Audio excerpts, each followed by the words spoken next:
It's 5 p.m. Hello, good evening. Welcome to Eyewitness News. Coming to you live from our studios here in Accra. I am Sami Wiafe. Coming up in tonight's show. Two sureties. Not to be justified. Two sureties each. To all of them or each? Two each. Okay. Not to be justified. Okay. 500,000. The bill sum is 500,000. For each. 500,000. For all, but two sureties each. Israel Kojo Safo and 8 others granted 500,000 cedis bail in a case involving the shooting of former Dom Kwabenya MP Sarah Adjoa Safo. Tonight, we'll give you details of what happened at the Adentan Circuit Court and the reaction from the family. Also coming up on Eyewitness News. All permits that have been granted to any individual that you are holding a sidearm or firearm is hereby revoked. We are revoking that and we are opening the window where everyone will have to come forward again to register or to re-register a gun because we've changed the procedure. Interior Minister announces revocation of all licensed guns nationwide effective today as part of sweeping measures to overhaul Ghana's firearm framework. And later, the Black Stars of Ghana come up against the Three Lions of England in the crucial Group L clash at the FIFA World Cup. Stay with us for the next 2 hours as we bring you all these stories and the latest in the world of business, as well as Talk Back, where we bring you the views and opinions you express on the stories we bring you tonight on Eyewitness News. And also tonight on the show, the Upper West Regional Minister is our guest to discuss issues happening in the Upper West region as far as development is concerned. This is Eyewitness News coming to you live from our studios here in Accra. You can join the conversation with your WhatsApp message. The number to send to is 0539 986 996. 0539 986 996. Let's start from the Adentan Court, where we understand today Israel Kojo Safo and 8 others were granted bail to the sum of 500,000 cedis in a case involving the shooting of former Dom Kwabenya MP Sarah Adjoa Safo. The case took place at the Adentan Circuit Court. My colleague Hansen Ajima joins us in the studio because he was in the courtroom to represent Citi News on what happened. Hansen, thank you very much for your time. Run us through what happened today. So the 9 persons were transported from the Accra, from the police headquarters to the Adentan Circuit Court. They came in their police bus.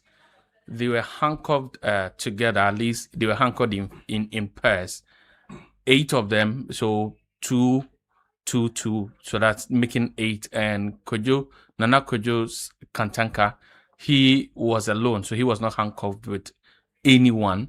With some tight security with CID officers, they were ushered into the Adentan Circuit Court 1, where their pleas were taken. All of them pleaded not guilty to 5 counts, including a possession of illegal ammunitions or unlawful ammunitions, use of guns, as well as offenses related to the Vigilante Act. The fact, as we know from the fact sheet that was presented by the prosecution in court, was that there was an installation in Kwabenya of Nana Kojo Safo Kantanka Akofena as the leader of the Christos Formation, and the police had been invited to provide security.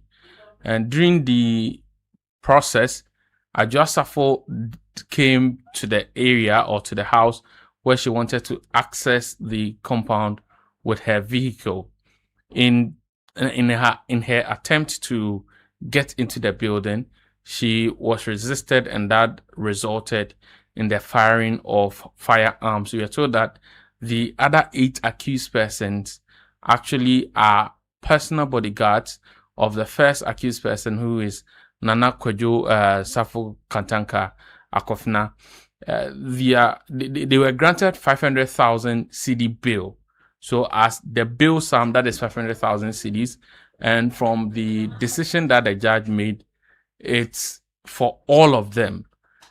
They are supposed to have 2 sureties each to sign for them. The bail bond is not supposed to be justified. However, the sureties are supposed to sign the surety form, which is with the police. And at about midday, they had been transported from the Adentan Circuit Court and moved back to the police headquarters where all these processes were supposed to take place. And the case has been adjourned? The case has been adjourned to September 30, and obviously from September 30, the case will continue with respect to directions as to case management conference, and the police disclosing relevant materials is going to rely on to the accused persons. Okay, Hansen, hold on for me. Let me go on the line and speak to Nana Kofi Safo Kantaga, who is lawyer for the Christo Asafo mission and also involved in this matter. Counsel, good evening. Thank you very much for your time. You were in court today, I presume. Just run us through what happened in court today. Yes, good evening. And good evening to your listeners. Yes, we were in court today, and then the charges were read. So the charges were read, and they all pleaded not guilty to the various charges. And as a natural consequence, we put in the bail application, and unfortunately, the bail was granted. The bail sum was 500. The bail sum is 500,000 with 2 sureties each. So as we speak, are they out? Are they free now? It's a team. So my other team are seeing for the fulfilling of the bail conditions. I haven't gotten back to them yet. So because from there we went for another engagement. So I'm yet to get back to them to get a new development. The 500,000 cedi, is it for the whole group or for all? For all. Not individually as we heard earlier. For all. Yes. For all. Okay, so your team that you are collaborating with, which you don't have information as to whether they've been able to, release them or not. What is the process? What are they supposed to do? Sign forms and then do what are they supposed to before they get out? Yes, they are supposed to sign the forms. The securities are supposed to sign the forms, the real form, the surety forms, and then we see the way forward. Run us through the charges as they went to court today. Yes, the charges.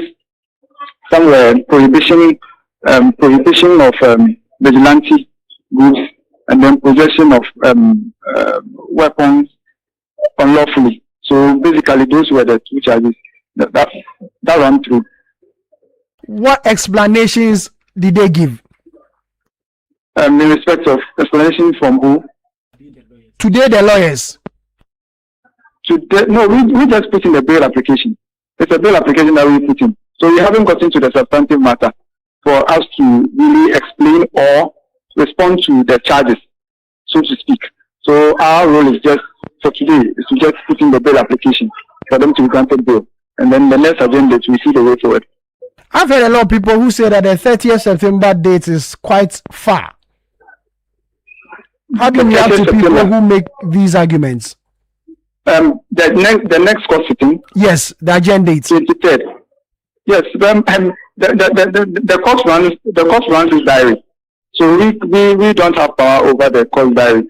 So when the court adjourns to 23rd, we have no power than to accept it. Okay, so does he still hold himself as the leader of the Christo Asafo mission? Since he was appointed by the Council of Elders and then introduced by that same body, we haven't seen any formal or constitutional intervention of the said appointment. So for now, we hold it as such. I've heard the family of Adjoa Safo, an auntie of them today, spoke to the media. And her argument is that because of the bill, I can hear you. Can you hear me? Yeah, I can hear you now. Now, the family of Madam Adjoa Safo today spoke to the media. And the argument of the family is that because of this bail issue, their lives are in danger. They believe that the court could have done something about it and just granting them bail. How do you react to such a comment? Well, I can only speak as a lawyer. Bail is at the discretion of the court. And so if the court has exercised its discretion legally, there is no comes with it. It's like a court giving judgment. When the court gives its decision, well, we are all bound by it. The judge took into consideration all these factors of the supposed maybe the victim and all that into consideration in granting the application. So the court exercises discretion. As a lawyer, would you advise them to settle this matter out of court? I mean, the families and the church involved. Would you advise them to settle this matter out of court for the sake of peace? Exactly, and that's what we are hoping for, and that's what we'll be embarking on. Because as a lawyer for the family and the church, we believe that yes, there can be differences between family members, but we least expected these differences to escalate to this height. So, as a lawyer for the church and for the family, we invoke the internal dispute resolution processes with the elders and all involved, so that this matter can be settled amicably. I think we can. It's something within our domain and something within our power to do. Since this incident, have you reached out to Ajua in any way? Yes, I plan on going today, but I was called in the morning that there will be a court hearing, so I needed to rush here with my team for us to finish with it, and then I'll take that up right after. Do you think by today I will do so. Do you think this whole incident has brought the name of the church in disrepute? Not at all. It hasn't. It hasn't. It hasn't. Because when there's an issue like this, there's an institution which is the court which can deal with it, and that's why we are here. When gunshots and the violence and everything, you believe this hasn't brought the name of the church in dispute in any way? Involving a shooting? There can be not at all. There can be excesses. We are here in Ghana. But you don't think this one is to the issue? No, it's not. No, but yes, we didn't expect these differences to escalate to this height. But then the height it has gotten to has not been the image of the church. The church is still intact. And what is the National Council of the Church saying about all this incident? Yes, we said that they are holding an emergency meeting, and after the meeting, I think there will be a communique, and then we'll see the way forward. And when is that meeting? Today, tomorrow? When you have an idea? I was told they'll have it today. As to whether they are having or they are done having it, I'm yet to verify, because I've been very a bit busy today. Are they worried? Yes. Even those who are not church members are worried. Yes. So everybody every member who says he or she is not worried, then we are all worried. You're all worried. As I said, we didn't expect this to escalate to this extent, because looking at the caliber of the man, his humility, he was humble, so he transitioned. So we believe this is not some of the things the man championed, and so we hope that yes, when there's a founder and the founder passes, yes, we will, every religious institution will not have it easy. We have a number of religious institutions whereby their founder passes, and then they have some of these commissions. But at the end of the day, everything is solved, and then we move on. And we believe ours is no different. We will do so in our mind. As the new leader of the mission, what really is supposed to be his role? Is he supposed to continue from where his father left off? Yeah, he's supposed to continue from where his father left off. It's a continuation. Okay, Council, I'll say a big thank you for your time. Nana Kofi Safo Kantanka is a lawyer for the Christo Asafo Mission, speaking to us there. Today they were in courts, and the Israel Kojo Safo, who is in the center of all this, and 8 others were granted bail to the tune of 500,000 cedis. And as you spoke to the lawyer, they are still working out, or another team is working to get the 9 individuals out of the police presence as far as this matter is concerned. Hansen Ajema is still with us in the studio here. Hansen, did we have the church members coming to the court to throw their support behind their new leader? Well, there were some few members who identified themselves as family members. Again, as you realize with the Christo Asafo mission, there are a lot of people who are associates of the church or even go to the church, but they identify as family members. And so largely the people who were there to cheer up the accused persons. And when the bill was granted, a number of them came out shouting that they have been victorious because at least they've been able to secure bail for the accused persons. But the number was not that much as you would witness in situations like these. But at least there were some people who came with them or came to support them. Looking at the individuals, apart from the new leader, which is Kojo Safo, who are the other 8, individuals involved in this matter? So did the court give details of these individuals? The only detail we have at the moment is that these other 8 people are private security for Nana Kojo Kantaka Kofina, but respectfully, their names are Enoch Badu, Richard Ayite, Gideon Safo, Nana Kweku Efriye, Kwejo Safo Kunsen, Nana Kojo Kantanka, that's Nana Kojo, that's the first accused person, Jehoshaphat Tamaklo Safo, Kwabna Safo Benjamin, and then Kwabna Safo and then Benjamin Amwakwa Sam. So these are their names. Safo throughout. Yeah, exactly. These are their names. As to what exactly they do, we do not know that. But the court records suggest that they are private security officers for Nana Kojo Safo Akofna. Hansen, thank you very much for your time. My colleague Hansen Ajima bringing us details of the court procedure today at the Adentan High Court. Let's go onto the line again and speak to Dr. Emmanuel Boachi, who is spokesperson for the Apostle Kojo Safo family. Doc, thank you very much for your time. I'm sure you've monitored the proceedings in court today. Your initial reaction?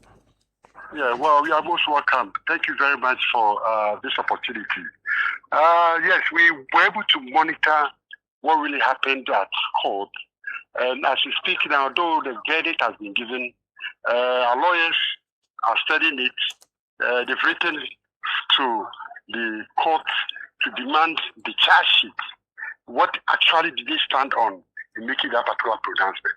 Then from there, we take the next decision that we have to take. But personally, I was just surprised because for somebody to aim a gun at somebody, attempting to kill the person, you leave the person to go scot-free. That is like we're out of safe in this country. Nobody is safe. If I pick a gun today and I point it at you, I mean, because you didn't die or whatever, I couldn't kill you. It's the person should go free. That's what really happened in court today. So we are just waiting for the lawyers, their response that is written. They need the charge sheet to know from there. We proceed from there. That's what we have to do this. I'm not sure they've gone free. It's a court process. It's the court that has granted the bail. So at a new date, the case will be heard. So I'm not sure of the point that they've been granted free. I mean, it's a court process. No, it's just a process. They are still on it. But what I'm saying is that the charge sheet should be given to at least the main, let's say, the accused would have the copy of the charge sheet, and then you also would also have a copy of the charge sheet.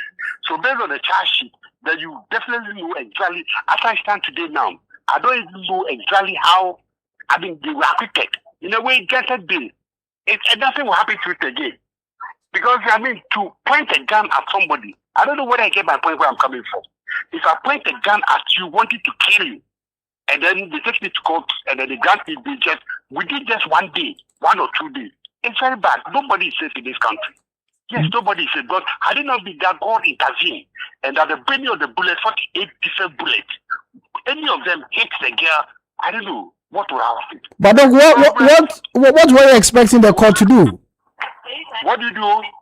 What were you expecting the court to do then? Yeah, from here, we've applied. No, I'm saying that I'm saying that you say you are surprised of the decision of the court today. I'm saying that what were you expecting the court to do? To keep them in jail? To keep them behind? The line is bad. But what I'm saying is that. Hello. I can hear you, Doc. Can you hear me? Okay. What did you say? I'm saying that you dispute the decision of the court to grant them bail. And I'm saying that what were you expecting the courts to do? To keep them behind bars? In fact, to keep them behind bars at least for 1 or 2 weeks for investigation to continue going on. That is it. But just one day, I'm so surprised. Ask any of the lawyers. Lawyers are here with us now. They are saying they were really surprised. That is why they are at the court for defecting to the circuit court that they are demanding the charge sheet. And based on the charge sheet, they are petitioning the IGP and also petitioning the Attorney General. They write to them for whatever review they want to do. But personally, as an individual, I'm not a lawyer, but I'm just so surprised. So surprised. Not a single gun, a single bullet. You see people acting film, movie film, aiming at somebody to shoot the person to kill. And then you say the person should go scot-free because of what? I don't know. Personally, we are confused. So let's see what the lawyers also see. You say no one is safe. Why? Is there a fear that they may come back and attack any of the family members again? You say what? Where we are now, with the blind keep breaking. You say what? What did you say? I am saying that you say that no one is safe because of this court procedure, and I'm asking that, yes. Does it mean, are you then implying that they can come back and come and attack Ajo or any of the family members? Is that what you are implying? You see, for instance, now the guy is just left off the hook. Now they go bragging, and then this is what they are saying. The people, he has some people around him, they are just roaming about and making certain noise. That's what they are doing. So me, personally, I said we are not safe. And Ghanaians, everybody is not safe. We are not safe because if anybody can point a gun at you, not for robbery, not for anything, but just aiming at you. You know, for robbery, normally the person aims at something before an attempt comes on you. So now, not for robbery, but just aiming at you, just watch the movie. Watch that particular script on the screen and then see what really happened. Whether it was somebody just misfired a gun or whatever. It's not true. The person was just aimed at to kill we planned and killed the person. It was just planned to kill her. And now you say you should go scot-free. Within 1 day, the person is walking. Oh, you've lost on the hook. Just 500,000 days. 500,000 with 2 surety. This. Well, nobody's safe. We just have to protect ourselves very well. Were you in court? Not you per se. I mean the family. Were you represented in court? Hello? I'm asking that. Were you represented in court? I mean the family. No, we were not represented. No, it's a criminal case, so that was handled by the police. It was the police. And you don't think because you have an interest and they should have at least also been in there to observe proceedings? Yeah, the line. What did he say? Hello, Doc. Can you hear me? Yeah, Charlie. I'm afraid the line is not our best of friends at the moment. Doc is just struggling to hear us. Dr. Emmanuel Boachi is a spokesperson for the Ajua Safo family. They are not really happy about today's court decision to grant bail to 9 individuals arrested in connection with the shooting of former Member of Parliament for the Domi Kwabinya constituency, Sarah Ajua Safo. The court today granted them 500,000 cedis bail with 2 sureties, and the case is expected to be heard at a later date, which the court has announced. The lines are now our best of friends. We'll try and raise Doc again online, but before that, Fafa Melody is here to give us an update in the news. Well, in other news, the Public Utilities Regulatory Commission, PURC, has defended its decision to adjust electricity and water tariffs, insisting the move is necessary to sustain utility service delivery. Under the latest quarterly tariff review, electricity tariffs have been increased by 3.49%, while water tariffs have gone up by 0.85%. Speaking to Citi News, the Director of Research and Corporate Affairs at PURC, Dr. Eric Obuti, says the adjustment is part of its quarterly tariff review mechanism aimed at ensuring utility providers recover part of their operational costs. The only thing which has occasioned this is that the exchange rate which we used the last time has actually, the cedi has depreciated marginally against the US dollar. We used 11 cedis, 19 pesos the last time to come up with the tariff. This time around we are using 11 cedis, 22 pesos. Mind you, all these figures are not generated by the PURC. The exchange rate we get from the Bank of Ghana the inflation we get from the Ghana Statistical Service. So we included that in addition to what we call heavy fuel oil, HFO, to power some of the thermal plants. And the light crude oil is being produced or given by the government. So the light crude oil, we are not paying for it. Government is taking care of that cost. So all we are doing is that we are taking a portion of the heavy fuel oil, HFO, in addition to the marginal depreciation in the currency, which is what led to the upward adjustment of 3.49% in electricity prices and 0.85% in water prices. To the best of my knowledge, this is the best that the commissioners could come up with, because it could have been maybe worse than this, but the commissioners took into consideration the welfare and the well-being of all consumers and decided that we should rather stagger the pricing instead of maybe hijacking the price. Dr. Eric Obute is the Director of Research and Corporate Affairs at the Public Utilities Regulatory Commission. Now, in other news, the National Disaster Management Organization, NADMO, has issued a final 14-day ultimatum to occupants of structurally weak buildings in the central region to evacuate or risk forced evacuation. The warning comes in the wake of recent flooding, mudslides, landslides, and building collapses across the region that have claimed 18 lives and affected more than 5,000 people in 13 districts. Speaking on the City Breakfast Show earlier today, the Central Regional Director of NADMO, Emmanuel Kwesi, said authorities can no longer tolerate delays in the evacuation of unsafe structures that pose a danger to lives and property. Most of these structures are structural weak buildings that we have designated for demolition over the years. We started some from last year, but then we have some landlords, landladies, some family heads always come to us to plead for more time so that they can find alternative accommodation whilst we can pull out such structures. What we have realized is most of them don't intend to leave the structure. Meanwhile, these structures are death traps on its own. Some collapse on their own, resulting in fatalities. Some also collapse and fall on other nearby buildings, also brings about casualties. So to save lives and protect properties, we have issued our final evacuation order, giving them a fortnight. Within this grace period, they are free to evacuate. They will do the demolition at our own expense, together with the NMDAs. But after the 14 days grace period, any landlord, landlady, tenant, or occupier who still remains in the residential or commercial properties will pull them down, all right, but then they'll have to pay for the cost of the demolition for failing to adhere to the final day notice. You are the Central Regional Director of NADMO, Emmanuel Kwesi Dawood. Now, the Minister for Local Government, Chieftaincy and Religious Affairs, Ahmed Ibrahim, has questioned the Ayawaso North Municipal Chief Executive, Mohammed Awa, over the municipality's failure to utilize funds allocated for the construction of a 24-hour economy model. According to him, the primary objective of the Common Fund is to improve the lives of citizens through the provision of essential infrastructure and services in line with President Mahama's development agenda.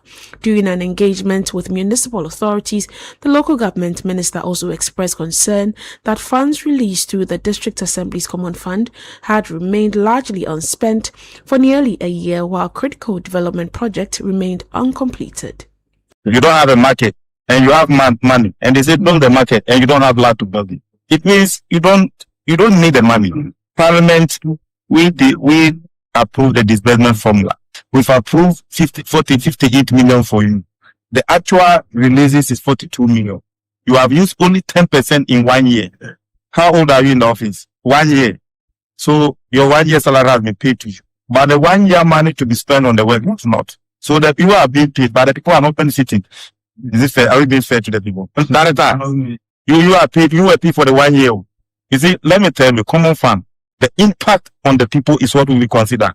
2025, we've given this money to them. We've moved beyond that. What has been the impact of the money on the people? That's what 2026 we are going to be communicating. John Mama, we want to see how many cheap compounds have I built. If you don't have cheap compounds, do you have a hospital within the district? Yeah. Which hospital? Is it in good shape? No. Is it in good shape? Yes or no? No. Then they say, go and build cheap compounds. You don't need cheap compounds. You have the hospital. It's not in good shape. Use part of the money to go and put it in good shape. You are the Minister for Local Government, Chieftaincy and Religious Affairs, Ahmed Ibrahim. Thank you very much for having that latest in the world of news. You're still listening to Eyewitness News, coming to you live from our studios here in Accra. You can join the conversation with your WhatsApp message. The number to send to 0539 986 996, 0539 986 996. Send us that message on WhatsApp.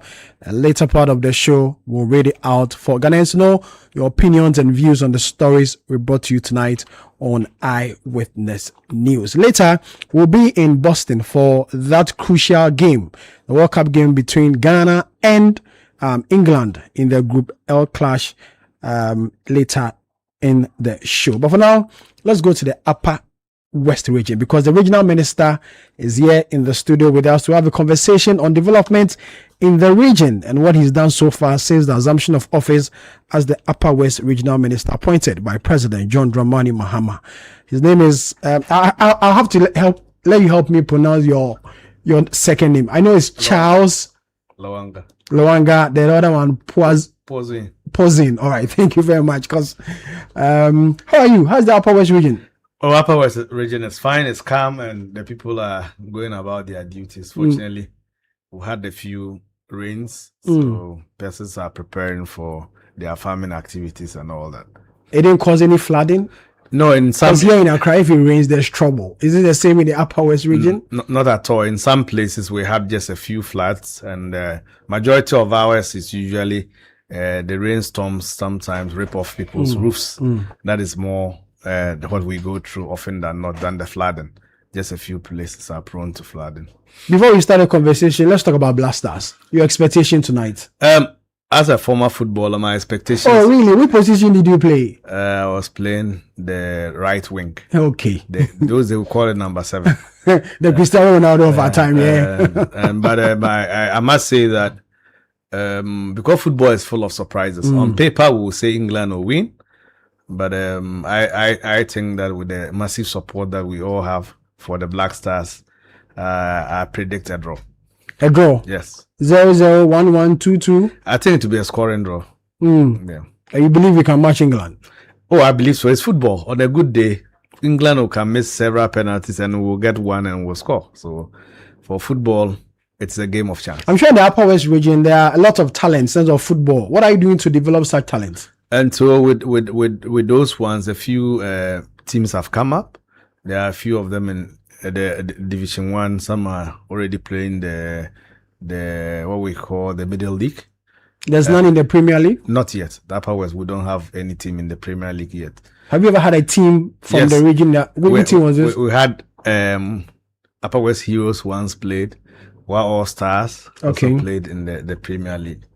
And so those were the teams that played in the Premier League. Are you hoping to develop a team that will come to the Premier League and compete with Kotoko, Hasselhoff and the rest? No, that is so, because now we've started school sports within the inter-districts, which starts somewhere on the 26th of this month, where we are on FN talents, both in athletics and all forms of sports, volleyball, football, and all that.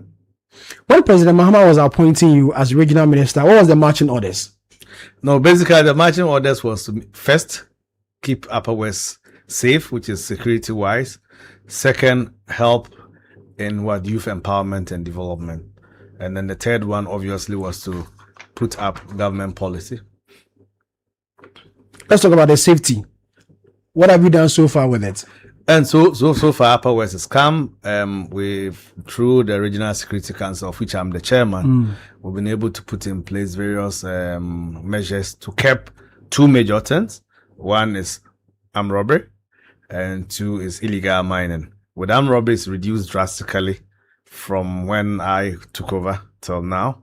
With the illegal mining, same. It's also gone much better down than it was initially, especially along the Black Volta. Is that where we share border with Burkina? Yes, the Black Volta is where we share border with Burkina Faso. So what usually happens is that initially they had a plan where they mine on the water from the other side of Burkina, which is not our portion. We have complained severally to our counterparts across there. Their argument have always been that most of the things that are being used to do the mining are actually brought from Ghana because they do not have those items because they are completely banned from their area. So it means that all champagne machines and then the cyanides and things that are being used on the area to mine are things that are brought from Ghana or imported from Ghana, and that in Burkina Faso these things are banned completely. So they find them here in Ghana. That is so. Let's talk about Burkina. Let's remain on that subject because you know what's happening in Burkina, insurgency and the rest, and you are the head of the Security Council. How are you managing the influx of Burkinabes into our country? So currently we share, we one of our districts serves as a refugee camp. I don't want to call it a refugee camp. It is a resettlement camp. It's in Zini, which is in the Sisala West district, which shares a border with Burkina Faso. So currently we house about 1,400 people, made out old people, but majority men and what we call the youth and women. 1,500. Yes, about 1,500. So these are Burkinabes who've come to Ghana. So with the help of Ghana Refugee Board, UNHCR, and ourselves, we have a camp that we are working on. They initially were in tents. Now we've been able to bring up physical structures, and we are engaging people to train them. So currently we have people in those areas to teach them non-formal way of teaching. That is not necessarily in the classroom, but helping the kids to communicate in both their French language as well as English. For how long have they been there? They've been there since I took over. They existed before I came, but that time the numbers were lesser. It was about 700, but it has since doubled. But 1,500 is huge. Yeah, that is it. It's true. And how do you screen them to know that these people are not, harmful or anything? These are just harmless individuals because we know what's happening there. Yeah. So basically, we've placed the Ghana Immigration Service there as well. We have our national security people there. You can see that apart from the very old, aged people in terms of the men, every other person who is a man, let me put it, they are boys. They are younger, far younger than people who can wield arms. A majority to are women. And so we go through the screening process. We get to understand what they do and what is the reasons for which they've been brought into Ghana. And obviously we are providing intense security around it. The military too is there as well. And so we've been able to ensure that nothing untoward happens. And I've been and regional minister since the 10th of February, nothing untoward has happened. All that has been happening is that this year we found a piece of land for them to farm so that they could feed themselves alongside whatever rationing we are giving them. But there is the government of Ghana that feeds them. Currently, it is mostly a collaboration between the Ghana Refugee Board and the UNHCR.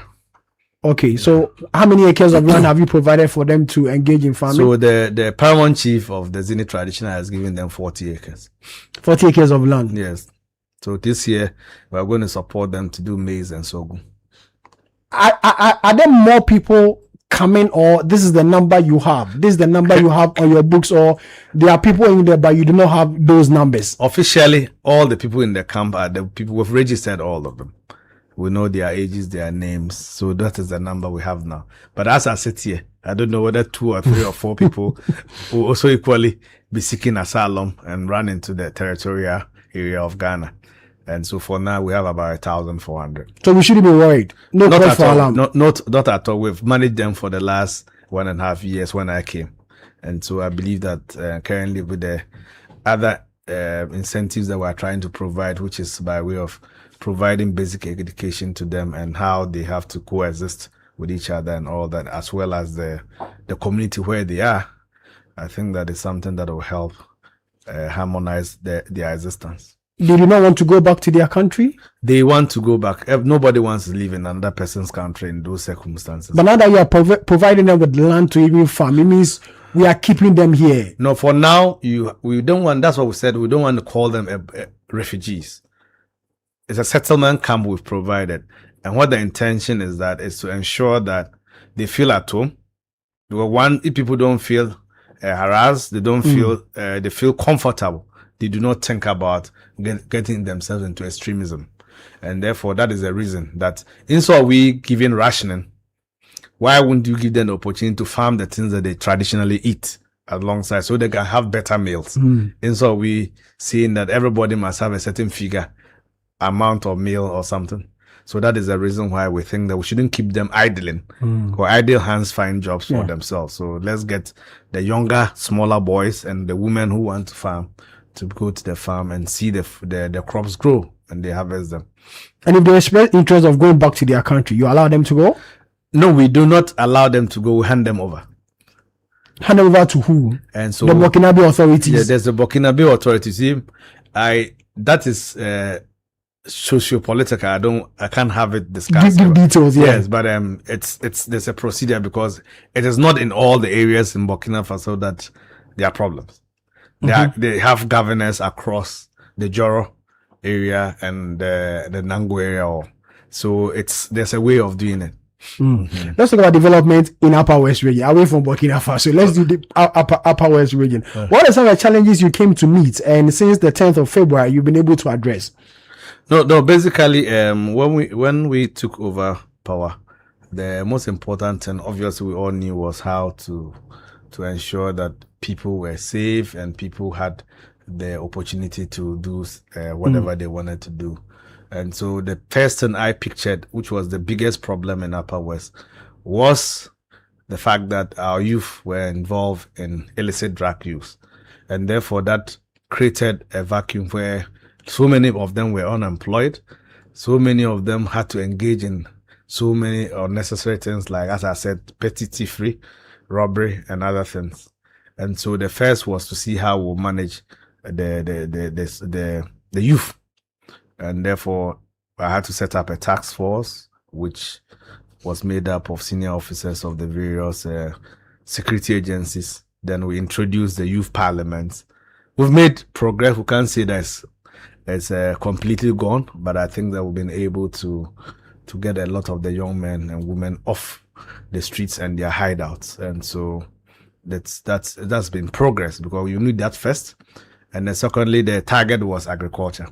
Fortunately, we were able to make provision in terms of what government had given to support the dry spell then.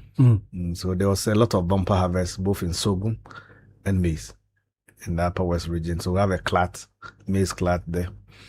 When I talk about youth, one thing that comes to mind is youth employment. Yes. How are you tackling that? So it's a difficulty. What we're trying to do is to use government policies, just like the Jumara, the apprenticeship program, youth in agriculture, and all that, to be able to encourage the youth to get involved.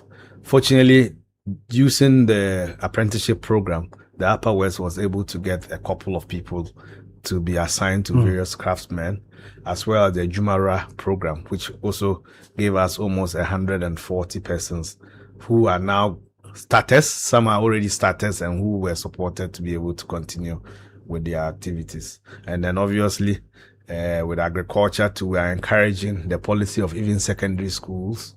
People should do backyard gardens and people should have farms. And because I'm a farmer myself, I've been leading the crusade. I was farming before I became minister. So in several occasions, I've asked to have people visit my farm to see what it is. So it is generally an agrarian region, and it's a tough one. So you need to encourage people to do and work from what we generally have the opportunity to do.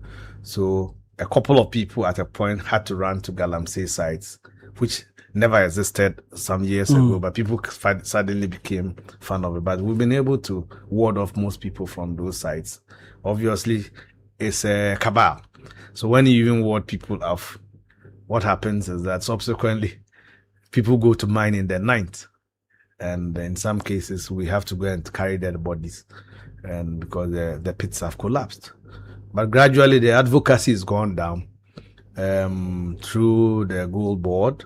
There have been some sensitization on an area which is West, where we intend to now establish this COMSDEC, the community mining, cooperative mining. So there have been sensitization that has been going on, and we are registering the groups that are interested to do responsible mining around the area as a means of getting those who are already there to have a livelihood and do it properly. But the Regional Security Council can't stop it completely? No one can stop mining completely. The Galamsey aspect of it. And I'm saying that it's a cabal. What you do is that you can stop them temporarily. But they're destroying the environment. Yes, Regional Minister, you agree? No, that's why I agree that the Galamsey destroys the environment. But I can't sit here and say that the Regional Security Council will stop Galamsey in Upper West. The reason why I'm saying that you stop them, you get them off the field, in a few weeks, they go back. So I know you know that. If you've done your investigations well, you can go clear the community, destroy whatever they have, make sure you put officers there. Once the officers leave in a month or two, they go back to the site. That is the difficulty we have. So we think that responsible mining, where people know that there's an opportunity to mine genuinely, comes up, we will gradually ward off people from getting involved in illegal mining. Let's talk about the wire port. How far with it? Which of them? The existing one or the new one? the ones you know. Okay, we have an existing wire port which we use now. We have Passion Air that comes into our daily, except Tuesday. So we have 6 times the flight comes in every morning, except Tuesdays, and it's been good. It's been helping those who generally want to fly, and then so the wire port is on course. What about the new one? The new one, the site has been located. We are doing community engagement, and it is our belief that hopefully by next month or thereafter, we should be able to cut the sword and hand over the site to any prospective contractor that the Ghana Airports Company identifies. So they're going to operate the 2 airports in the region, or you abandon the old one and shift operations to the new one? So what's the plan? If you know Upper West very well, the old one is sited in the middle of a highway, and therefore the plan is generally to remodel that place into some form of a residential area, whilst we move the airport out of the town. So that is the plan, because the current one some aircrafts cannot land because of the runway is short, and therefore beyond the runway, which could be expanded, has been completely built, and therefore it's going to be difficult to expand. So the only best way is to relocate it to a new site where the runway can be properly built to international standards that every aircraft can land. So that is our intention, to make sure that the new airport takes over, and then the other place is remodeled into some class of residential areas for people who are looking to get their homes built or acquire properties there. If you're just still listening to Eyewitness News, coming to you live from our studios here in Accra. In studio is the Upper West Regional Minister, has come all the way from the region to come and have a conversation with us. But we brought you an earlier story where the Apostle Kojo Safo issue is still dominating media conversation. Today, the Adenton High Court granted 9 individuals a bail sum of 500,000 cedis involving the case where former member of parliament for the Dom Kwabinya constituency, Sarah Adjua-Safo, was shot. We're told the family is not happy about the decision of the court to grant these individuals, 9 of them, bail, and they say they are looking through the court process and they need to challenge this. They will do so. In studio, Upper West Regional Minister. We'll go for a quick break. When we come back, we'll continue the conversation and take you to Boston in the USA, because the Black Stars of Ghana will come up against the 3 Lions of England in the crucial Group L clash at the FIFA World Cup. Eyewitness News. Be there as it happens. You know that feeling when you're getting ready for work. Your shirt is still crumpled and the iron is just starting to warm up. Or you're late for the wedding and now about to blow dry your hair. Or you have just stocked up meat for the cold store and then suddenly, light off.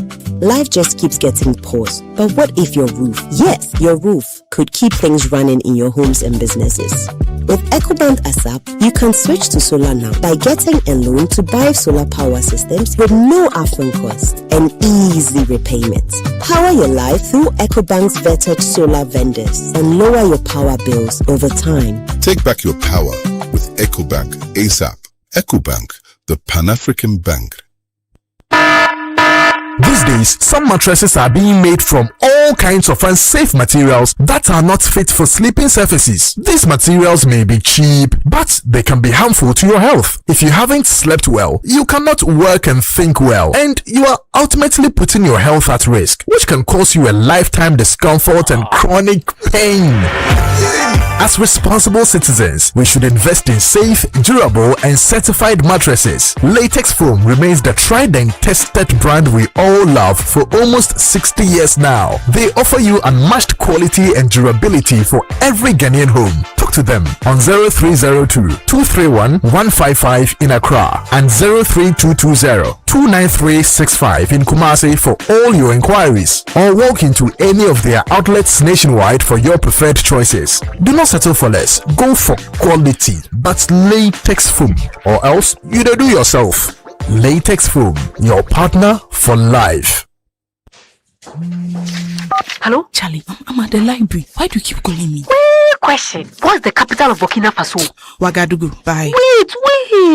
Which planet is the hottest in the solar system? Venus. Actually, why all these questions? See, I'm playing the MTN Swipe and Win promo. I might cash out some cool 1,000 Ghana cedis today. 1,000 cedis.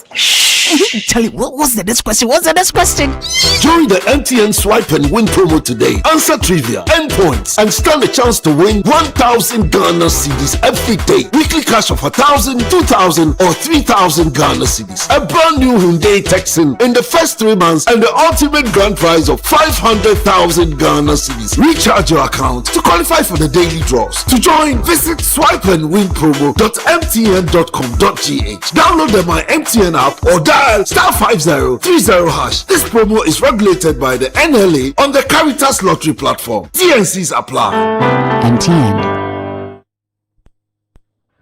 Hey, Kwame, why are you inspecting the cables like you suspect something? Hey, Kofi, these days, the market hard. Substandard cables everywhere. Last week, someone nearly burned somebody's house. Hey, that's why me, if it no be Nexon's cable metal low smoke anti-counterfeit cable, I know they touch them. What did they do different? My brother, if fire catch, some cables go smoke till you no fit see front. But with Nexon's cable metal low smoke anti-counterfeit cable, the smoke reduce well. People fit escape. It is save lives. Plus, it reduce the release of toxic gases. And you fit verify say it be the authentic cable by just scanning the cable with the Nexons app, even if them use the cable wire safe. So it be like choosing safety first, eh? Exactly. Authentic, quality, original. Nexon's cable metal no they disappoint. All cables no be the same, don't just chase price. Go for proven quality products, proudly made in Ghana. Nexon's cable metal low smoke cable. This is the future of cabling in Ghana. Electricity no get leg. It be Nexon's cable metal cable they carry up.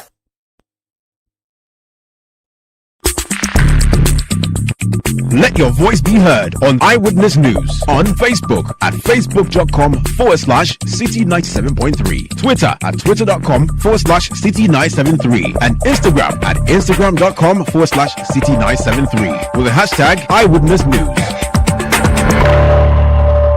You're welcome back. You're still listening to Eyewitness News, coming to you live from our studios here in Accra. You can join the conversation with your WhatsApp message. The number to send to is 0539 986 996. 0539-986-996. Remember, Eyewitness News is live on our affiliates across the country. The app in the Western region, we are live on Beach 105.5 FM and Sky 93.5 FM in Takoradi.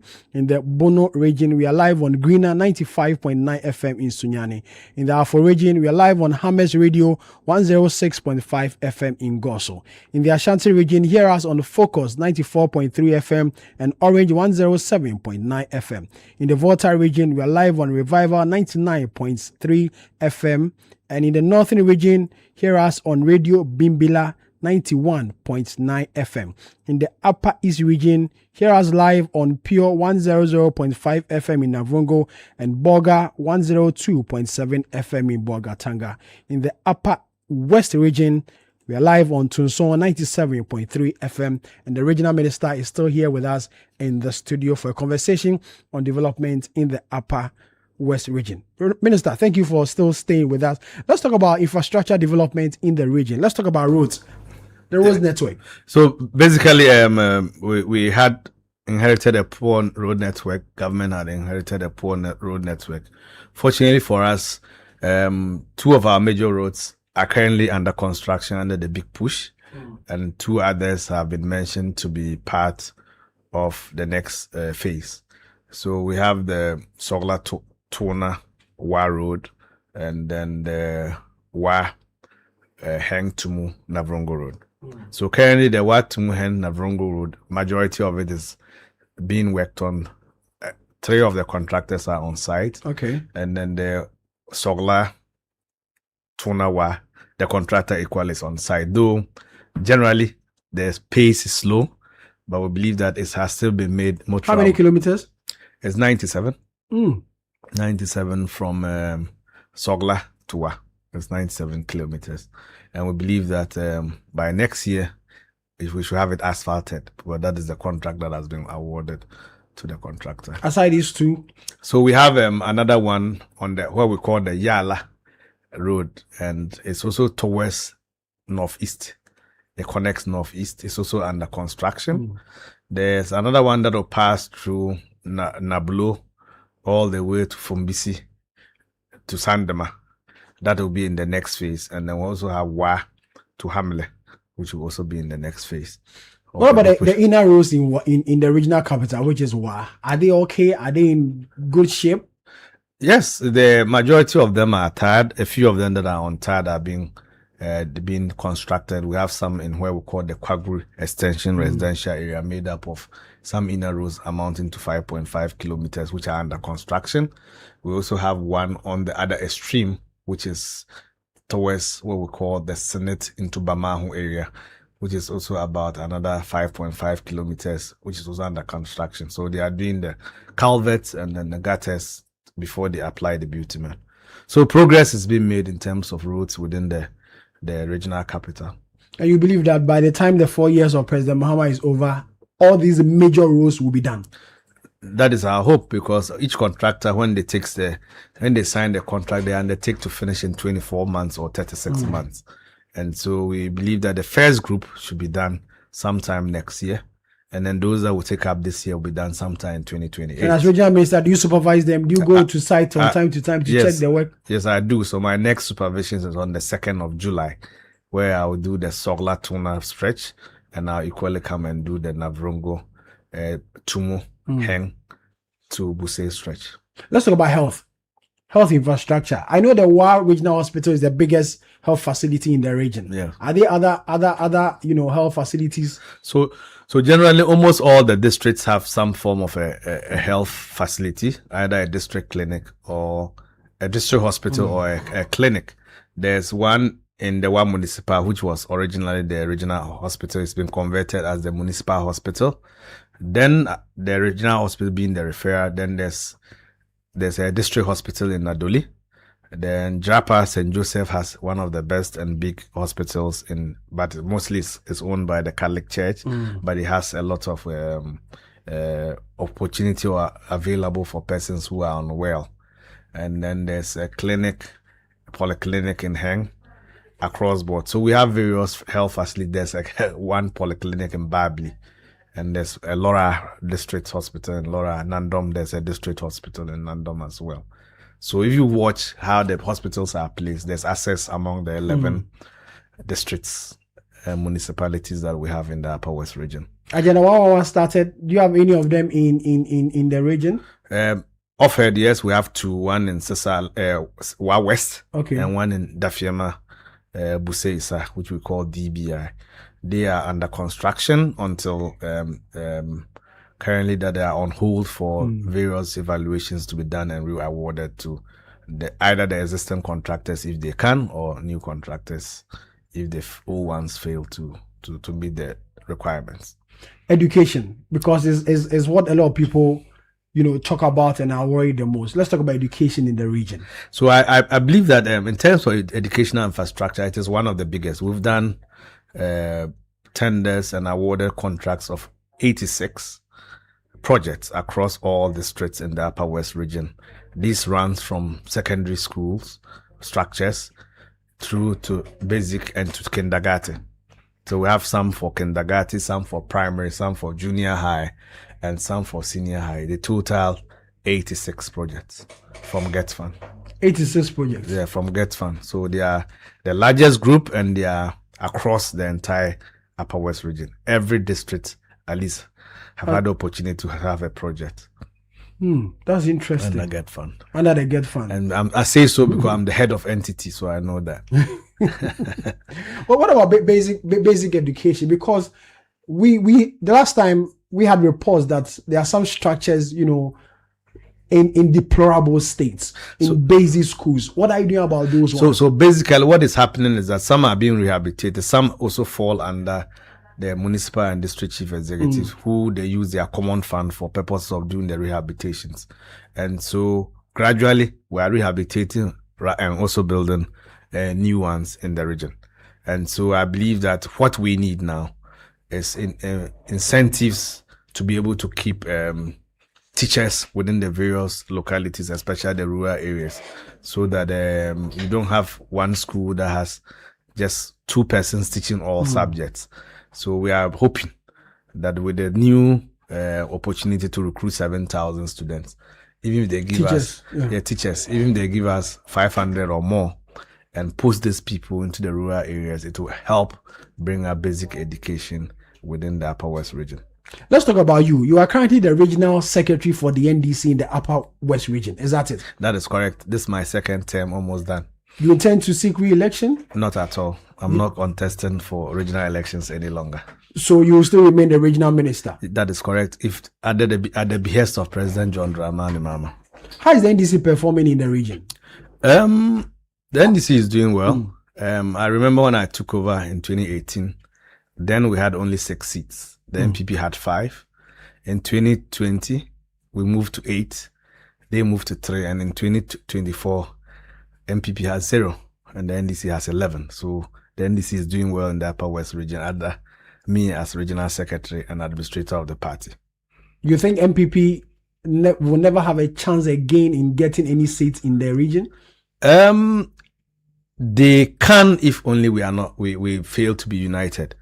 I know once we are united as a group and work hard as NDC, it's going to be a long haul for the MPP to ever get any seat within the Upper West region. The MPP will challenge you on this. No, that is fine, but the next election will show. When I spoke in 2018, when I took over as regional secretary, that with time we'll take all our seats back, I was challenged and we succeeded in taking 2 first, added the last 3, and we have all the 11. And we are going to maintain all the 11 in 2028. Because the MPP says some seat that you took from them in the last election, they intend to take a seat like the Laura seat, for instance. They have every hope and believe that they can take that seat back. Unfortunately, this is Honorable Zeda, and this is the second term. So how are you going to take a seat when you couldn't take it after the fellow performed the first term, and you're going to take it in the second? That's going to be difficult. But as I keep saying, ultimately it's how we manage our party internal reorganization that we are doing. Once we do that and we come out of it more united, then it's an opportunity to win all our seats back. A lot of people are worried about the same internal election that you're raising, that the party may come out bruised in a way. And if care is not taken, it may take you off the road and the MPP may get a chance in coming back to power. No, so my discussion relates more to the localized internal elections, which we'll talk about branch, constituency and regional but the election. national always has an effect on the local election. You know that. Sometimes it does, depending on the direct influence of national into the regions. For example, if we manage our branch elections with no external influence, we manage our constituency elections without any external influence, and our regional elections. Once that is done, even if there are divisions, you are able to patch them up. What creates problem? For example, the persons who are being elected now, which we say the branch executives, if it's per our constitution, are going to be persons voting for both parliamentary candidates and the presidential candidate next year. So if persons have intentions of contesting, then they may take steps to also ensure that persons that they intend that they will vote for then get involved. Yeah. And that is how, if that is not managed. And that's what brings the confusion all the time. Yes. Because we saw similar in MPP during their polling station election, where people were raising the issue that my name is out, this name is out. Why is it always a problem, or the issue is always at the base, the polling station and yours, the branch? Why is it always the problem? No, the issue is that elections are won at the branch. And everybody belongs to a branch. Whether you are the national chairman or the president, you belong to a particular branch, because our system is arranged that everybody must belong to a branch. And so everything must take roots from the branch. What I was trying to explain is that if we let things go and we let things open up, then it becomes easy for people to accept their faith in the event that they make attempts at vying for positions and they fail. So, for example, if you take most places, we've started branch elections in most places in Upper West.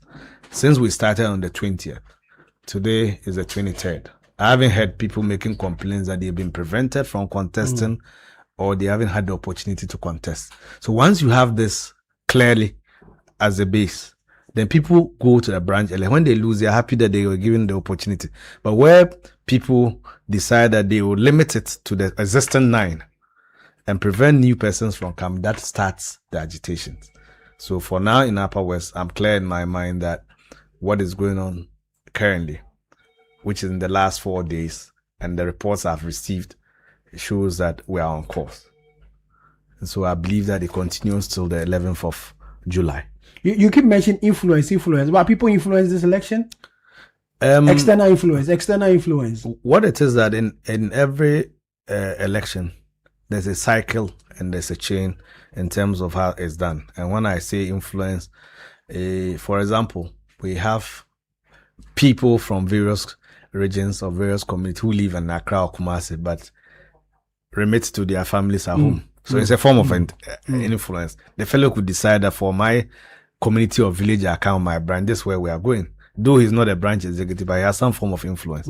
So I'm talking about those ones. And there are also persons who have intentions to contest the next stage. For example, people are going to contest constituency elections and they are going to be voted for by the branch executive.